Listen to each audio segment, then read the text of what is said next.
fuse ano 5 amps lang. Sure eh. Kanang nadas babaw? Kanang gitangod sa fuse house eh. 5 amps. 5 amps ra na. Unsa day pilay voltahe anas babaw kanang gagmay ng wire? 13, 13,000 volts.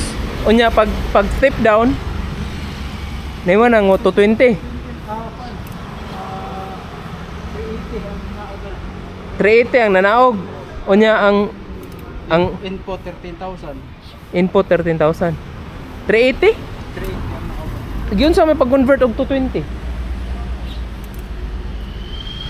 Atot kuan. 220 na 3 phase. 220 nya 3 phase. Dagko kay guwayro. Dire sa hydro. 5 amps na. Sure. Taas iyang voltahe, gamay iyang amperahe. Power. Ang power may kuan. May mumando sa iya. Ah. Pila yan. GBA. O nya pag convert niya 220 dako na kag current 220 siya ang 3 phase. pila na expected. Tani niya 380 na. Oh, 380 ni. 380 na. Isa ka linya parisa ni mo ground. Ah. Ari, tulog yung kalinya. Nya upat day. Ground, neutral.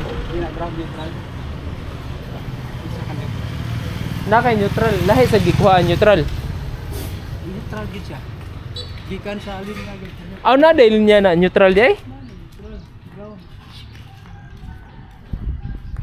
Ground niya. So 380 nya neutral. So, earth ba earth?